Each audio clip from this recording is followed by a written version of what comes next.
ശ്രീമദ് ഭഗവത്ഗീത പാരായണത്തിലേക്ക് എല്ലാ കൂട്ടുകാർക്കും സ്വാഗതം. ഓം ഹരിശ്രീ ഗണപതയേ നമഃ. ഓം ശ്രീ ഗുരുഭ്യോ നമഃ. ഓം ശ്രീകൃഷ്ണ പരമാത്മനേ നമഃ. അഥ ശ്രീമദ് ഭഗവത്ഗീത ജ്ഞാനകർമ്മ സന്യാസയോഗഃ. ശ്ലോകം 31. യജ്ഞശിഷ്ടാമൃതഭുജോ യാന്തി ബ്രഹ്മസനാതനം നായം ലോകോ അസ്തി യജ്ഞസ്യ കുതോന്യ കുരുസത്തമാ. യജ്ഞശിഷ്ടാമൃതഭുജ, അതായത് യജ്ഞശിഷ്ടമായ അമൃതം ഭുജിക്കുന്നവർ ശാശ്വതമായ ബ്രഹ്മത്തെ പ്രാപിക്കുന്നു. ഹേ കുരുശ്രേഷ്ഠ, യജ്ഞം അനുഷ്ഠിക്കാത്തവന് ഈ ലോകം ഇല്ല, പരലോകം എങ്ങനെ ഉണ്ടാകും? അതായത് യജ്ഞശിഷ്ടമായ അമൃതം ഭുജിക്കുന്നവർ ശാശ്വതമായ സനാതനമായ പരബ്രഹ്മത്തെ പ്രാപിക്കുന്നു. യജ്ഞം അനുഷ്ഠിക്കാത്തവന് ഇഹലോകത്ത് സൗഖ്യമില്ല, പരലോകത്തിലെ കാര്യം പിന്നെ പറയാനുമില്ല. ശ്ലോകം 32. ഏവം ബഹുവിധാ യജ്ഞാ വിദധാ ബ്രഹ്മണോ മുഖേ കർമ്മജാൻ വിദ്ധി താൻ സർവാനേവം ജ്ഞാത്വാ വിമോക്ഷ്യസേ. അർത്ഥം: വേദത്തിൻ്റെ മുഖത്തിൽ ഈ വിധത്തിൽ പലതരത്തിലുള്ള യജ്ഞങ്ങൾ വിസ്തൃതങ്ങളായുണ്ട്. അവയെല്ലാം കർമ്മജങ്ങളാണെന്ന് നീ അറിഞ്ഞാലും ഇങ്ങനെ അറിഞ്ഞിട്ട് നീ മുക്തനായി ഭവിക്കും. അതായത് മുൻ ശ്ലോകത്തിൽ വിവരിച്ചിട്ടുള്ള രീതിയിൽ പലതരത്തിലുള്ള യജ്ഞങ്ങൾ വേദങ്ങളിൽ വിവരിച്ചിട്ടുണ്ട്. ഈ യജ്ഞങ്ങളെല്ലാം തന്നെ കർമാധിഷ്ഠിതങ്ങളാണ്. കർമ്മങ്ങൾ ശാരീരികമോ മാനസികമോ ബുദ്ധിപരമോ ആകാം. മനുഷ്യൻ്റെ ശരീരാവബോധമാണ് സകല കർമ്മങ്ങൾക്കുമുള്ള അടിത്തറ. സകല യജ്ഞങ്ങളുടെയും ലക്ഷ്യം ഈ ശരീരബന്ധത്തിൽ നിന്നുള്ള മോചനമാണ് താനും. ഈ വൈരുദ്ധ്യം വ്യക്തമായി ബോധ്യം വന്നാൽ അർജുന, നീ മോചനം നേടും. കർമ്മങ്ങൾ ഒന്നും തന്നെ നിന്നെ ബന്ധിക്കുകയില്ല. ശ്ലോകം 33. ശ്രേയാൻ ദ്രവ്യമയാദ്യജ്ഞാനയജ്ഞഃ പരന്തപ സർവം കർമാഖിലം പാർത്ഥ ജ്ഞാനേ പരിസമാപ്യത്തെ. ശത്രുപീഡകനായ പാർത്ഥ, ഭൗതിക വസ്തുക്കൾ കൊണ്ടുള്ള യജ്ഞത്തേക്കാൾ ജ്ഞാനയജ്ഞം ശ്രേയസ്കരമാകുന്നു. ഹേ അർജുന, സകല കർമ്മങ്ങളും സമഗ്രമായി ജ്ഞാനത്തിൽ സമാപിക്കുന്നു. അതായത് ദ്രവ്യയജ്ഞം എന്ന് പറയപ്പെടുന്ന സ്വന്തം എന്ന് കരുതുന്ന ഭൗതിക പദാർത്ഥങ്ങളെ സമൂഹ ശ്രേയസ്സിനു വേണ്ടി സമർപ്പിക്കൽ, അതാണ് ദ്രവ്യയജ്ഞം. ദ്രവ്യയജ്ഞം എന്ന് പറയപ്പെടുന്ന സമർപ്പണത്തേക്കാൾ അർജുന ജ്ഞാനയജ്ഞം ശ്രേഷ്ഠമാകുന്നു. സകല കർമ്മങ്ങളും ജ്ഞാനമാകുന്ന അഗ്നിയിൽ ഭസ്മമായി ലയിക്കുന്നു. ശ്ലോകം 34. തദ്വിദ്ധി പ്रणिपातेन പരിപ്രശ്നേന സേവയാ ഉപദേശ്യന്തി തേ ജ്ഞാനം ജ്ഞാനിനസ്തത്വദർശിനഃ. അർത്ഥം: ദണ്ഡനമസ്കാരം കൊണ്ടും, പ്രണിപാതേന എന്ന് വെച്ചാൽ ദണ്ഡനമസ്കാരം കൊണ്ടും, താഴ്മയോടെയുള്ള ചോദ്യം കൊണ്ടും, ശുശ്രൂഷ കൊണ്ടും,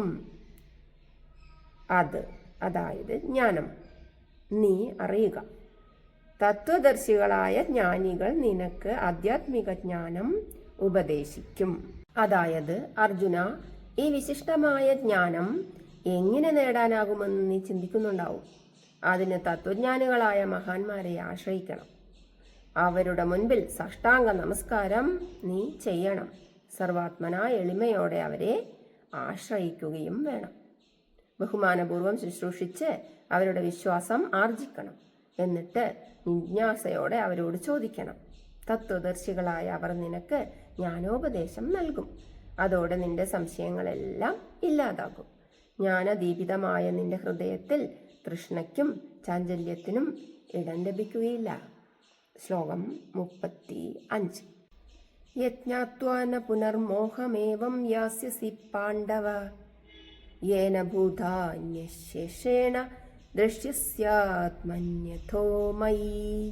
അർത്ഥം: ഹേ അർജുന, പാണ്ഡവ, യാതൊന്നിനെ അറിഞ്ഞിട്ട് പിന്നീട് ഈ വിധമുള്ള മോഹത്തെ പ്രാപിക്കുകയില്ല, നീ പ്രാപിക്കുകയില്ല. യാതൊന്നുകൊണ്ട് സകല ജീവരാശികളെയും നീ തന്നിലും ആത്മാവിലും അനന്തരം എന്നിലും നീ ദർശിക്കും. അതായത്, അർജുന, ആ വിധം ജ്ഞാനോപദേശം ലഭിച്ചാൽ നിനക്ക് ഇപ്പോൾ അനുഭവപ്പെടുന്ന ഈ പ്രയാസങ്ങളൊന്നും ശേഷിക്കുകയില്ല. നിനക്കിപ്പോൾ ഞാനെന്നും എൻ്റേതെന്നുമുള്ള ഭാവങ്ങൾ മുന്നിട്ടു നിന്നിട്ടാണ് ഈ പ്രയാസങ്ങൾ അനുഭവപ്പെടുന്നത്. ഈ അഹംഭാവവും മമതാമോഹവും ഇല്ലാതാകുമ്പോൾ നീ പരമാത്മ ചൈതന്യത്തിൻ്റെ ഒരു അംശമാണെന്ന് അനുഭവിച്ചറിയും. ആ പരമാത്മസത്തയെ നീ സകലഭൂതരാശികളിലും കണ്ടെത്തും. നിന്നിൽ ആ ചൈതന്യത്തെ കാണുന്നതോടെ നീ എൻ്റെ ഒരംശമാണെന്നും മനസ്സിലാക്കും. സകല ജീവരാശികളിലും അടങ്ങിയിരിക്കുന്ന പരമാത്മ ചൈതന്യം തന്നെയാണ് നിന്നിലും എന്നിലും ഉള്ളതെന്ന് കണ്ടെത്തുമ്പോൾ നീ ഉൾപ്പെടെ എല്ലാം തന്നെ എന്നിൽ അടങ്ങിയിരിക്കുകയാണെന്ന് നിനക്ക് ബോധ്യമാകും.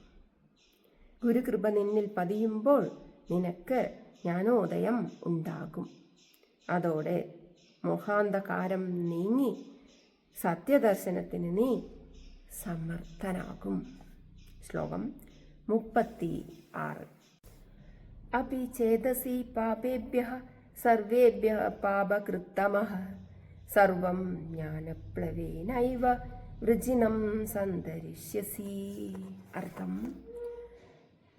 എല്ലാ പാപികളെക്കാളും നീ മഹാപാപി ആണെങ്കിലും സകല ദുഃഖ സമുദ്രങ്ങളെയും ആധ്യാത്മിക ജ്ഞാനമാകുന്ന തോണി കൊണ്ട് തന്നെ നീ തരണം ചെയ്യും.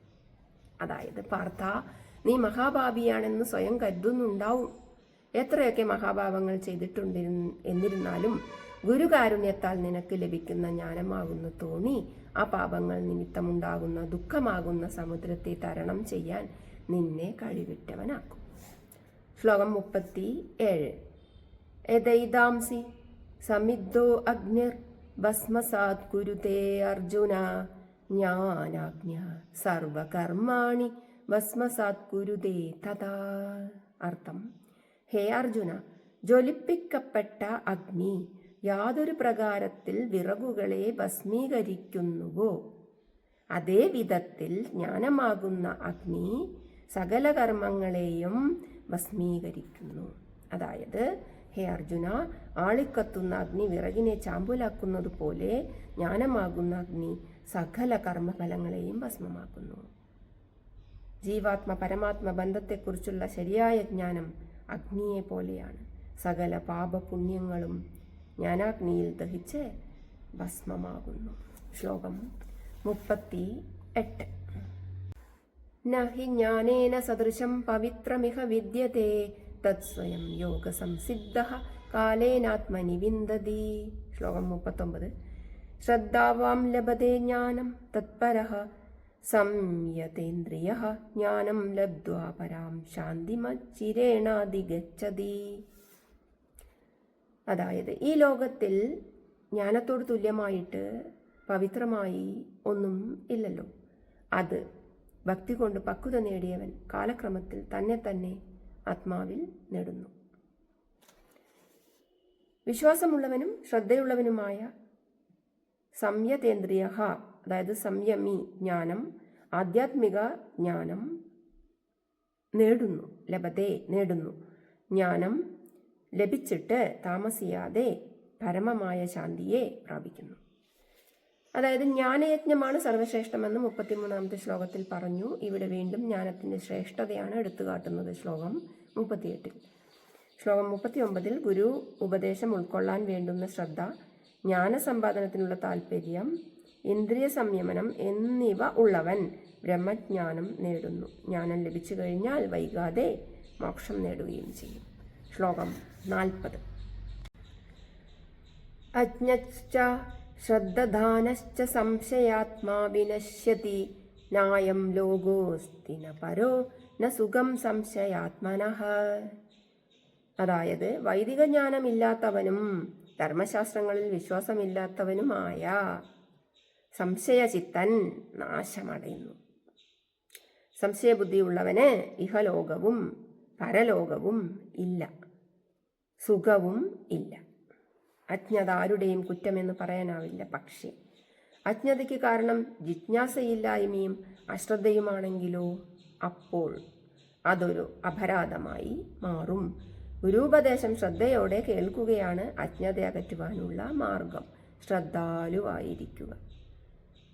ശ്രദ്ധാലുവാകാതിരിക്കുക, ഗുരുവാണിയെ സംശയത്തോടെ സ്വീകരിക്കുക, ഇത് രണ്ടും നാശകാരണമാകുന്നു. അപ്പോൾ ശ്രദ്ധാലുവാവുക. മുഖ്യമായി ഉണ്ടാവേണ്ട ജ്ഞാനം സ്വന്തം അജ്ഞതയെക്കുറിച്ചുള്ളതാണ്. താൻ അജ്ഞനാണെന്നറിയുന്നവൻ ജ്ഞാനിയാകാൻ അധികാരിയാകുന്നു. ആ ബോധം അയാളെ ശ്രദ്ധാലുവാക്കും. സംശയം ഉണ്ടാകുന്നത് ഒരിക്കലും കുറ്റമല്ല. ഗീതാചാര്യൻ വാക്കുകൾ വളരെ കരുതലോടെ മാത്രമേ പ്രയോഗിച്ചിട്ടുള്ളൂ. സംശയങ്ങളെ അതേ മട്ടിൽ സംശയങ്ങളായി തന്നെ മനസ്സിൽ സൂക്ഷിക്കുന്നവനാണ് സംശയാത്മാവ്. ഗുരു സവിധം സംശയങ്ങൾക്ക് പരിഹാരം കണ്ടെത്താൻ ശ്രമിക്കണം എന്നാണ് ഈ ശ്ലോകം അർത്ഥമാക്കുന്നത്. ജ്ഞാനകർമ്മ സന്യാസയോഗത്തിലെ അവസാനത്തെ 2 ശ്ലോകങ്ങൾ 41 42. യോഗസന്യസ്തകർമാണം ജ്ഞാനസംഛിന്ന സംശയം ആത്മവന്തം ന കർമാണി നിബന്ധനന്തി ധനഞ്ജയ. ശ്ലോകം 42. തസ്മാദജ്ഞാനസംഭൂതം ഹൃത്സം ജ്ഞാനാസിനാത്മനഃ സിദ്ധൗനം സംശയം യോഗമാദിഷ്ടോത്തിഷ്ഠ ഭാരത. അർത്ഥം: ഹേ അർജുന, യോഗശക്തി ആർജിച്ച് കർമ്മങ്ങളെ സന്ധ്യജിച്ചവനായി, ജ്ഞാനസംഛിന്ന സംശയം, ജ്ഞാനം കൊണ്ട് സംശയങ്ങളെ ഛേദിച്ചവനായി, ആത്മസാക്ഷാത്കാരം നേടിയവനെ കർമ്മങ്ങൾ ബന്ധിക്കുന്നില്ല. 42ന്റെ അർത്ഥം: അതുകൊണ്ട് തൻ്റെ അജ്ഞാന സംഭൂതം, ജ്ഞാനത്തിൽ നിന്നുണ്ടായതും ഹൃദയത്തിൽ സ്ഥിതി ചെയ്യുന്നതുമായ ഈ സംശയത്തെ ജ്ഞാനമാകുന്ന ഖഡ്ഗം കൊണ്ട് ഛേദിച്ചിട്ട് ഹേ അർജുന, യോഗത്തിൽ സ്ഥിതി ചെയ്യൂ, എഴുന്നേൽക്കൂ. അതായത് അർജുന, യോഗബലം കൊണ്ട് സകല കർമ്മങ്ങളും ഈശ്വരനിൽ അർപ്പിച്ച് ജ്ഞാനസമ്പാദനത്താൽ സംശയങ്ങളെല്ലാം ദൂരീകരിച്ച് പരമാത്മചിന്തയിൽ മുഴുകുന്ന സാധകനെ കർമ്മങ്ങൾ ബന്ധിക്കുന്നില്ല. ഈശ്വരനിൽ അർപ്പിച്ച് ചെയ്യപ്പെടുന്ന കർമ്മങ്ങൾ ഈശ്വരനിൽ ചേരുന്നു. കർത്താവുമായി ആ കർമ്മങ്ങൾക്കോ കർമ്മഫലങ്ങൾക്കോ ഒരു ബന്ധവും ഉണ്ടാകുന്നില്ല. പാർത്ഥ, ഈ സങ്കടാവസ്ഥയിൽ പാപപുണ്യങ്ങളെ സംബന്ധിച്ചും കർമാകർമ്മങ്ങളെ സംബന്ധിച്ചും ഉണ്ടായിട്ടുള്ള സംശയങ്ങളാണ് പോർക്കളത്തിൽ നിന്നെ തടയുന്നത്. ഈ സംശയം അജ്ഞാനത്തിൽ നിന്നുളവായതാണ്. നിന്റെ ഹൃദയത്തിലിരുന്ന് നിന്നെ വേദനിപ്പിക്കുന്ന ഈ സംശയത്തെ നീ ജ്ഞാനമാകുന്ന ഖഡ്ഗം കൊണ്ട് ഛേദിച്ചെറിയുക. യോഗം സ്വീകരിക്കൂ. ഈശ്വരാർപ്പണമായി കർമാചരണം ചെയ്യുന്നവനായി എഴുന്നേൽക്കൂ. ഇങ്ങനെ ജ്ഞാനകർമ്മ സന്യാസ യോഗമെന്ന 4-ാം അധ്യായം കഴിഞ്ഞു.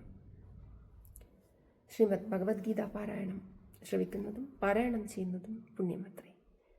5-ാമത്തെ അധ്യായത്തിനായി കാത്തിരിക്കുമല്ലോ. ഓം നമോ ഭഗവതേ നാരായണായ. ഓം നമോ ഭഗവതേ വാസുദേവായ. ഓം നമോ ഭഗവതേ കേശവായ.